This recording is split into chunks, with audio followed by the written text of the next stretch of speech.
नए IT guidelines और social media platform के बीच शुरू हुआ विवाद खत्म होने का नाम नहीं ले रहा है। फेसबुक, ट्विटर, व्हाट्सएप ने सरकार के जारी किए गए गाइडलाइन को अभी तक लागू नहीं किया है। उधर गाइडलाइंस के खिलाफ व्हाट्सएप ने दिल्ली हाई कोर्ट में याचिका दाखिल कर दी है। व्हाट्सएप ने कहा है कि गाइडलाइंस से लोगों की प्राइवेसी खत्म होगी, जबकि सरकार दलील दे रही है कि उनकी मंशा प्राइवेसी खत्म करने की नहीं है, वो सिर्फ भड़काऊ और विवादित पोस्ट और मैसेज का स्रोत पता करना चाहती है।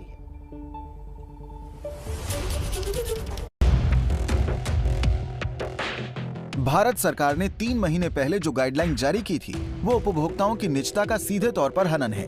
इसी दलील के साथ बुधवार को व्हाट्सएप ने दिल्ली हाईकोर्ट का दरवाजा खटखटाया और गुहार लगाई कि सोशल मीडिया कंपनियों को इनका पालन करने के लिए बाध्य नहीं किया जाना चाहिए। अपनी याचिका में व्हाट्सएप की तरफ से कहा गया है कि सरकार के नए दिशा निर्देशों में चैट को ट्रेस करने की बात कही गई है।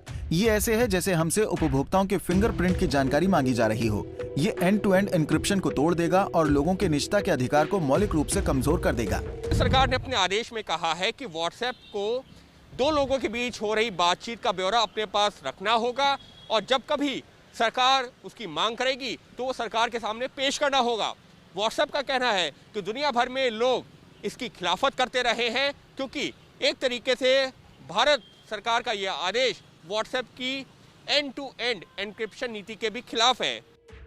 व्हाट्सएप के इन आरोपों पर सरकार की तरफ से जवाब भी आया है।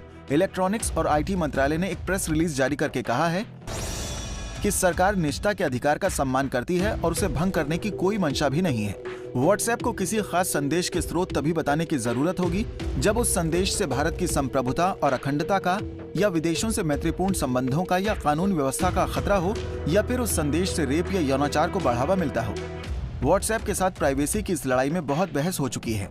ये भी तथ्य है कि व्हाट्सएप अपने यूजर्स की निजी जानकारियां मांगता है, लेकिन अदालत में वो इसी प्राइवेसी की दलील दे रहा है।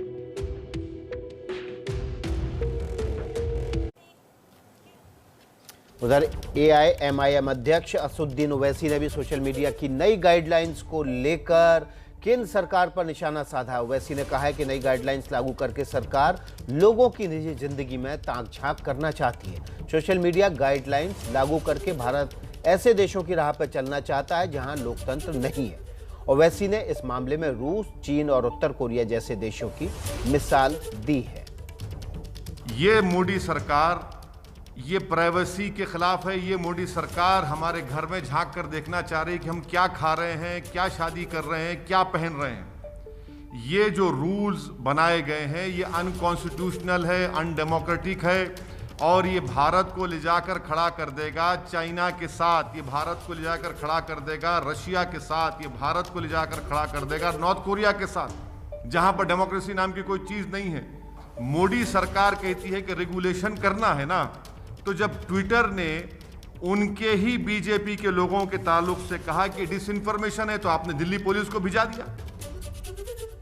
तो ब्रेक के बाद माफ कीजिएगा, तो हमारे साथ तमाम जो मेहमान हैं वो जुड़ गए हैं इस मसले पर बातचीत करने के लिए। आईटी और सोशल मीडिया की नई गाइडलाइंस को लेकर जिस तरह से संग्राम मचा हुआ है। हमारे साथ बिजनेस पत्रकार प्रांजल शर्मा है और इंफॉर्मेशन टेक्नोलॉजी के वकील इकागाई लॉ के सीनियर एसोसिएट अमन तनेजा है। आप दोनों का बहुत बहुत स्वागत है। प्रांजल शर्मा का रुख कर लेते हैं। प्रांजल शर्मा, ये कहा जा रहा है कि इस नई गाइडलाइन के बाद व्हाट्सएप कह रहा है कि जो यूजर्स की प्राइवेसी है वो खत्म हो जाएगी, लेकिन ट्विटर और फेसबुक वहां तो सब कुछ पब्लिक है, वहां कहां प्राइवेसी खत्म हो रही है?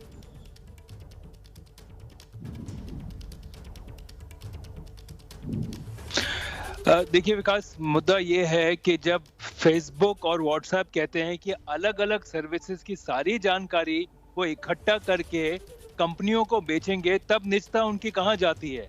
और ये जो उनकी जो दोगलापन है इसको एक तरह से सामने लाना चाहिए। सरकार केवल ये कह रही है कि हम ये जानना चाहते हैं कि कोई अगर गलत जानकारी भेजता है तो उस जानकारी का स्रोत क्या है। इसको पूछने में सरकार को पूरा हक है, न केवल भारत सरकार को लेकिन दुनिया के हर सरकार को यह हक है कि गलत जानकारी, भड़काऊ जानकारी अगर कोई सामने लाए तो वो कहाँ से आ रही है उसको सामने लाए, और ये उसका एक दायित्व भी है सरकार का कि ये जानकारी निकाले। तो इसमें निजता का सवाल तो है ही नहीं। एंड टू एंड एन्क्रिप्शन जिसको कहा जा रहा है वो तो अभी भी है, लेकिन कुछ किस्सों में जहां पर लोगों ने अगर गलत जानकारी दी है, उस एन्क्रिप्शन को बिना खराब किए, अगर मैं और आप एक दूसरे को संदेश भेजते हैं, वो एन्क्रिप्शन नहीं होगा खराब, उसकी कोई जानकारी किसी को नहीं मिलेगी। जानकारी सिर्फ ये मिलेगी कि एक गलत जानकारी जो है वो शुरू कहां से हुई, उसका स्रोत मांगने की सरकार कवायद कर रही है। बिल्कुल। हमारे साथ सीनियर एसोसिएट अमन तनेजा भी जुड़े हुए हैं। अमन तनेजा साहब, एक देश में दो विधान, ये चाहती हैं कंपनियां। ये कंपनियां अमेरिका में इनके हेडक्वार्टर हैं, अमेरिका के कानून के मुताबिक वहां तो सब कुछ इंफॉर्मेशन सरकार के साथ साझा करेंगी, लेकिन भारत में नहीं करना चाहती।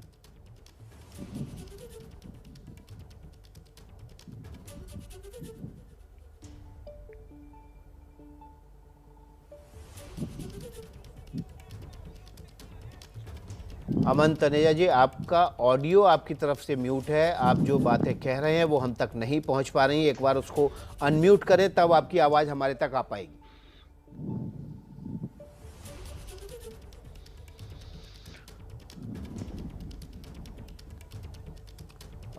अमन तनेजा साहब की आवाज़ हमारे तक नहीं पहुंच पा रही। तब तक हम प्रांजल शर्मा का रुख कर लेते हैं। वरिष्ठ पत्रकार हमारे साथ जुड़े हुए हैं। प्रांजल शर्मा, एक बड़ा सवाल ये है कि एक देश में दो विधान कैसे चलेंगे?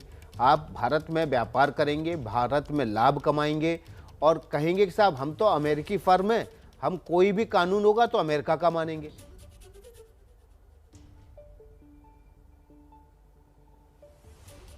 विकास, विडम्बना यह है कि अमेरिकी फर्म होते हुए भी ट्विटर, व्हाट्सएप, फेसबुक, गूगल, ये सारी कंपनियों को अमेरिकी सरकार ही आड़े हाथों ले रही है। आपको ध्यान होगा, इन सब कंपनियों ने मिलकर प्रेसिडेंट ट्रंप को, प्रेसिडेंट की जब कुर्सी पर बैठे थे, उनको हटा दिया। लेकिन उसके बाद भी बाइडेन सरकार और जो वहां का जो संसद है, जिसको सेनेट कहते हैं, वो भी इन कंपनियों पर शिकंजा कस रही है, क्योंकि उनको मालूम है कि 10 लोग जो एक कंपनी में बैठे हुए हैं, वो ये निर्णय नहीं कर सकते कि क्या निजी है, क्या नहीं निजी है, किसको अनुमति दें अपने प्लेटफॉर्म पर आने की, किसको नहीं दें।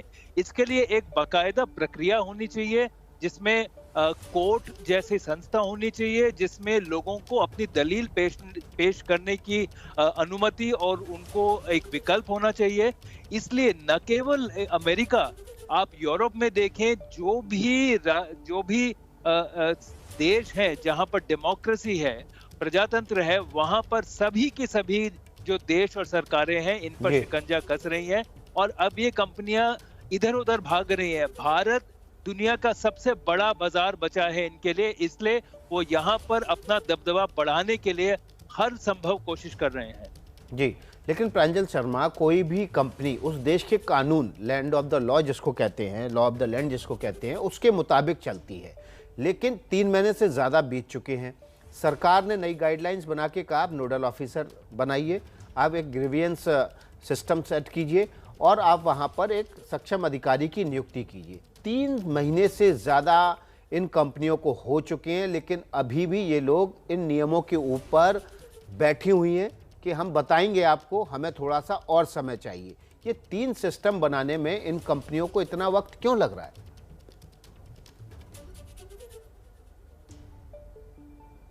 क्योंकि मुझे लगता है विकास की इनका मन नहीं है ये सारे नियम मानने का। उनका ये कोशिश है कि हमारा, देखिए, एक खुला समाज है, ओपन डेमोक्रेसी है, तो अलग अलग जो लोग हैं इस डेमोक्रेसी में, उनको उकसा के वो किसी तरह से सरकार पर ये दबाव डालना चाह रहे हैं कि इस तरह के नियम नहीं आए। लेकिन सरकार का दायित्व है कि ये करें। ये कंपनी नहीं चाहती है कि यहाँ पर उनके साथ ऐसे नियम बने जिसके कारण वो अपनी मनमानी न कर पाए। इसलिए अपनी मनमानी को जो भी कानून और कायदा रोकेगा, उसके ये खिलाफ खड़े हो गए हैं। और आपने देखा जिस तरह से व्हाट्सएप ने केस दायर कर दिया है हाई कोर्ट में, और वो तो यही लगता है कि वो सरकार के पूरी तरह से विरुद्ध जाना चाहते हैं। फिर भी विडंबना ये है कि फेसबुक, गूगल, ये सब चाइना में उनको अंदर आने की अनुमति ही नहीं है। आप ऐसे अगर देश में जहां से आपको बाहर निकाल दिया गया है आपको, लेकिन हमारे देश में पूरी तरह से अनुमति दी गई है, लेकिन फिर भी क्या आप हमारे कायदे कानून नहीं मानना चाहते? ये बात गलत है। जी, अमन तनेजा का रुख कर लेते हैं। सीनियर एसोसिएट हैं इकिगाई लॉ के। अमन तनेजा, क्या सरकार की जो नई गाइडलाइंस हैं उनसे यूजर्स की निजता का हनन होता है? ठीक है सर, ये मतलब सवाल उतना आसान नहीं है उसका जवाब देना। ठीक है, जो मैं पहले तो थोड़ी सी 2 मिनट पहले बात हो रही थी, उस टाइम में माफ करिएगा ऑडियो नहीं आ रहा था। जो प्रांजल शर्मा जी कह रहे हैं ये दोगलापन की, एक तरफ से आप कह रहे हो हम सारा डेटा अपनी ग्रुप कंपनीज को दे सकते हैं और दूसरे तौर पे आप कह रहे हो कि हमारा एंड टू एंड इंक्रिप्शन तोड़ना पड़ेगा और हमें यूजर्स की प्राइवेसी इंपैक्ट करती है। ये मेरे ख्याल से 2 अलग मुद्दे हैं, इनको मिक्स नहीं करने की करने की जरूरत नहीं है। और ये सवाल कि क्या इनसे यूजर्स की प्राइवेसी पे इम्पैक्ट होता है कि नहीं, मेरे ख्याल से ये सवाल वो इतना सीधा जवाब नहीं है इसका, क्योंकि जो सुप्रीम कोर्ट का पुट्टस्वामी जजमेंट है वो कहता है अगर कोई भी कानून आए जो प्राइवेसी पे इम्पैक्ट करता है, और ये जरूर करता है क्योंकि आप यहाँ कह रहे हो कि फर्स्ट ओरिजिनेटर ट्रेस करने की एबिलिटी होनी चाहिए व्हाट्सएप के पास और उनके थ्रू सरकार के पास, इम्पैक्ट तो है प्राइवेसी पे। अब पुट्टस्वामी जजमेंट के तहत ये तय करना है कि ये नेसेसरी कितना है और कितना प्रोपोर्शनेट। लेकिन अमन तनेजा जी, जो सरकार ने कहा है, सरकार की तरफ से कहा गया है, ये जो हम मांग रहे हैं आपसे डिटेल, ये हम उन अपराधियों के मांग रहे हैं जो अपराध में लिप्त हैं, देश की सुरक्षा के लिए खतरा है, आतंकवादी गतिविधियों में शामिल हैं, महिलाओं के प्रति अपराध में शामिल हैं, चाइल्ड पोर्नोग्राफी में शामिल हैं। अब ऐसे लोगों की निजता को हम क्या छाती पर ओढ़ के घूमेंगे?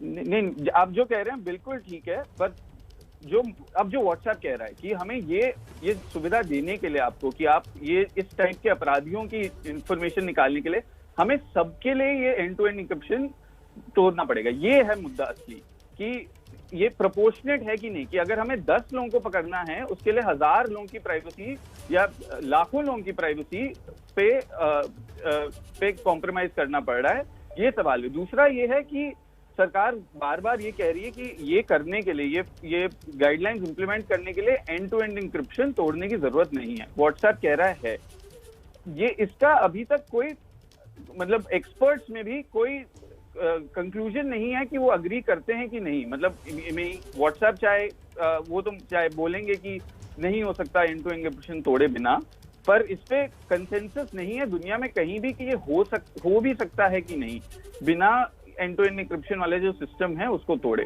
तो उस सिलसिले में मेरे ख्याल से ये, और ऊपर से जो कानून कहता है, रूल्स तो खैर अभी आए हैं, उससे पहले भी जो कानून था, और ये व्हाट्सएप का ट्रेसेबिलिटी वाला मामला पहले भी चल रहा है। मद्रास हाईकोर्ट में एक केस फाइल हुआ था जो अब सुप्रीम कोर्ट के सामने है। उसमें जो कानून कहता है, जो इंफॉर्मेशन टेक्नोलॉजी एक्ट है, वो कहता है ये इंटरमीडिएटरीज जो होती हैं व्हाट्सएप जैसी कंपनियां, उनको सरकार को टेक्निकल असिस्टेंस देने की जरूरत है। अब ये टेक्निकल असिस्टेंस का क्या मायने है यही तय करना है कोर्ट ने भी, क्योंकि इस पे अभी तक कोई निर्णय नहीं आया है। तो टेक्निकल असिस्टेंस क्या ये है कि अगर मैं दे सकता हूं आपको इन्फॉर्मेशन, मैं दे दूंगा जो मेरी टेक्नोलॉजी अलाउ करती है, कि या वो ये है कि मुझे अब आपको इन्फॉर्मेशन अवेलेबल करने के लिए अपनी टेक्नोलॉजी ही ऐसे डिजाइन करनी पड़ेगी कि वो हो सके।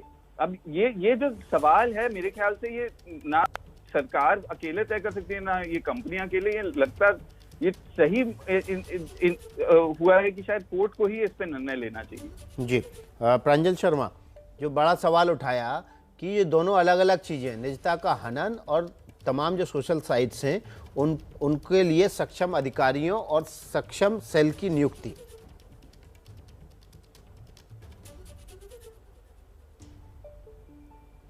विकास, आपने सही बोला। देखिए, आपने जो पहला प्रश्न उठाया था उसका अभी तक उत्तर नहीं मिला है कि क्या कारण है कि इतने महीनों के बाद भी ये लोग इस तरह के अफसर नहीं लगा रहे हैं जो सारे उत्तर दें और अपना दायित्व उठाएं। आपको याद होगा जब सेलफोन कंपनियां ने अपना कारोबार शुरू किया था, इसी तरह के प्रश्न उठे थे कि अगर कोई गलत व्यक्ति सेलफोन का प्रयोग करता है तो उसको कैसे पकड़ा जाए। तब एक आइडेंटिटी का आवश्यकता सामने रखी गई थी कि बिना अपनी आइडेंटिटी कार्ड दिए हुए आप एक सिम कार्ड नहीं खरीद सकते। उससे देखिए हमारी सुरक्षा कितनी अच्छी हो गई है। आपने देखा होगा कितने जुर्म पकड़े गए हैं क्योंकि जो लोग सिम कार्ड खरीद कर गलत काम करते हैं उनको पकड़ा गया है। इसी तरह से और इसमें जो भी टेक्नोलॉजी की में बदलाव की आवश्यकता है वो करना पड़ेगा। अगर व्हाट्सएप कहता है कि मुझे ये टेक्नोलॉजी मैं नहीं कर सकता, तो आप बंद कर दीजिए अपना कारोबार, आप हमारे देश से चले जाइए, क्या दिक्कत है?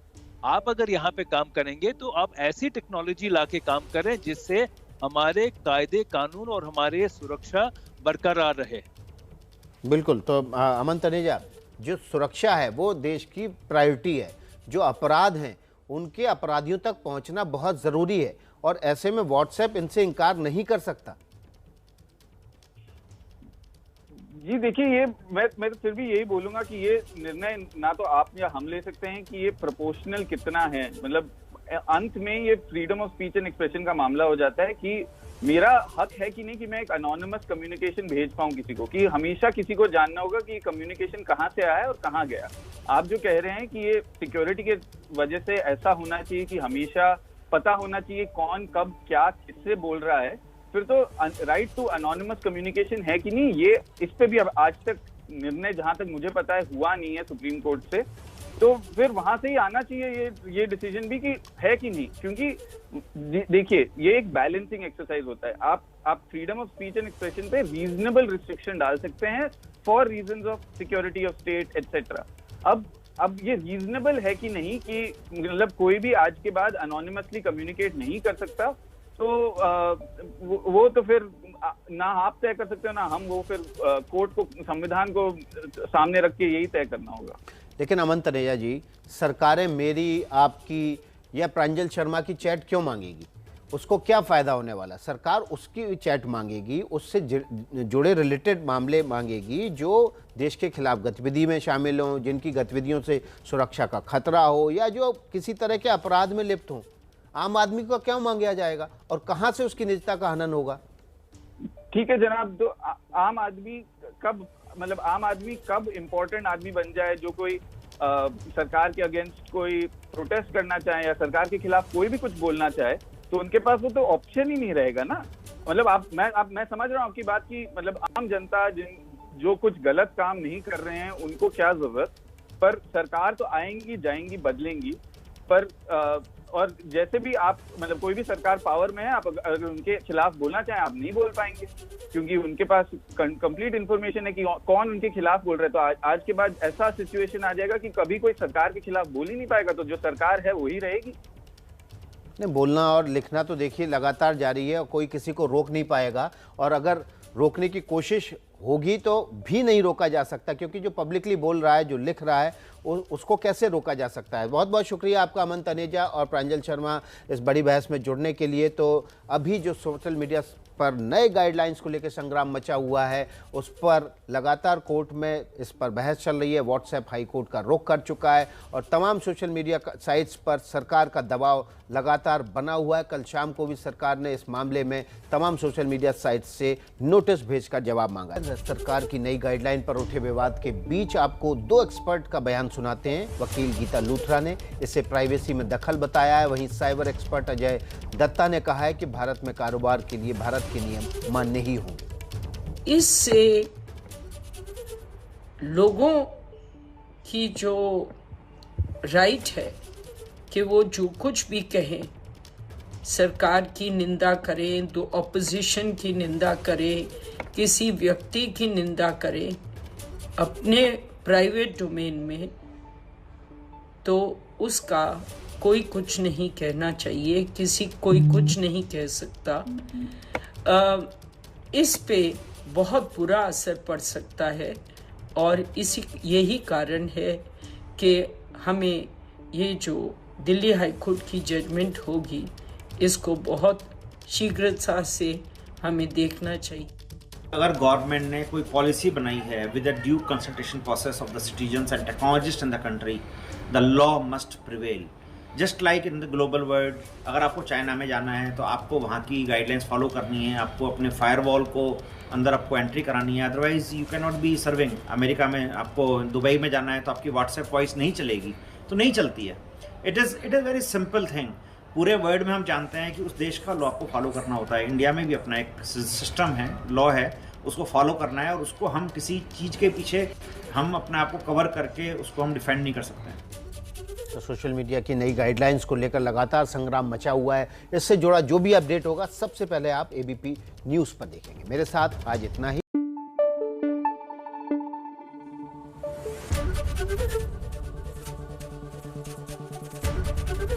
एबीपी न्यूज़ आपको रखे आगे।